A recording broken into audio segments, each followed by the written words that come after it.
Bharatpur central cooperative bank MD suspend. 77,000 ऋणी किसानों का नहीं कराया था बीमा। प्रदेश भर में लाखों किसानों के साथ हुई इस प्रकार की धोखाधड़ी। चेयरमैन ने भी कर रखी थी तबादलों में भ्रष्टाचार को लेकर एमडी की शिकायत। भरतपुर जिले में आपातकालीन फसली ऋण लेने वाले करीब 77,000 किसानों का जीवन बीमा और दुर्घटना बीमा नहीं कराने के मामले में राज्य सरकार ने लापरवाह अफसरों पर सख्त एक्शन लिया है।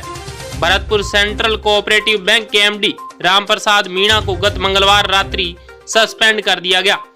ऐसा ही घपला पाए जाने पर इनके साथ ही डूंगरपुर सेंट्रल कोऑपरेटिव बैंक के एमडी को भी सस्पेंड किया गया है, जबकि जयपुर अपेक्स बैंक के एमडी एमपी यादव को अगले आदेशों तक एपीओ कर दिया गया है। प्रदेश भर में लाखों किसानों के साथ हुई इस प्रकार की धोखाधड़ी पिछले दिनों ही उजागर हुई थी। बैंकिंग सूत्रों के मुताबिक भरतपुर जिले में सहकारी बैंकों में पिछले साल कुल 78,540 किसानों को आपातकालीन फसली कर्जे बांटे गए थे। नियमानुसार ऋणी किसानों का जीवन बीमा और दुर्घटना बीमा किया जाता है, ताकि कोई अनहोनी होने पर संबंधित किसान के परिवार को तो सुरक्षा मिले ही, बैंक का लोन भी ना डूबे। इसके primary agriculture credit society PACS किसानों से बीमा राशि का प्रीमियम काटकर सेंट्रल कोऑपरेटिव बैंक को भेजती है, लेकिन भरतपुर सीसीबी ने करीब 77,000 किसानों का बीमा ही नहीं कराया। राज्य सरकार ने इसे गंभीरता से लिया है। उल्लेखनीय है कि भरतपुर सीसीबी लंबे समय से विवाद में है। चेयरमैन भीम सिंह और एमडी आरपी मीणा के बीच काफी समय से तनातनी और शिकायतबाजी चल रही थी।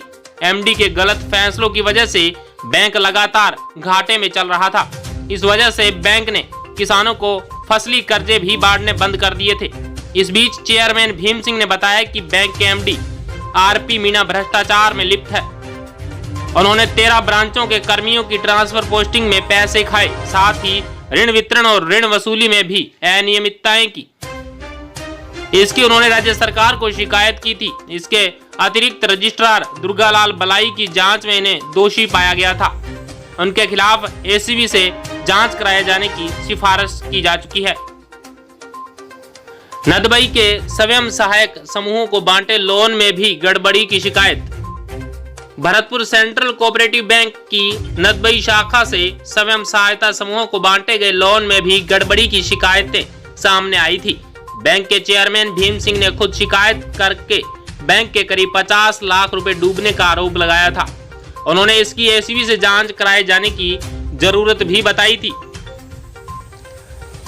चिकित्सा राज्य मंत्री डॉक्टर सुहास गर्ग के हस्तक्षेप के बाद ही किसानों को बांटना शुरू किया ऋण। किसानों को जब समय पर फसली कर्जे नहीं मिले तो चिकित्सा राज्य मंत्री डॉक्टर सुभाष गर्ग ने करीब 1.5-2 महीने पहले मुख्यमंत्री अशोक गहलोत की वीडियो कॉन्फ्रेंसिंग में यह मुद्दा उठाया और किसानों को फसली कर्जे वितरित करने की मांग की थी। इस पर सेंट्रल कोऑपरेटिव बैंक ने भरतपुर के किसानों को फसली कर्जे तो वितरित किए, लेकिन इनकी स्पीड काफी धीमी है। भरतपुर से डीआरटी न्यूज की खास रिपोर्ट।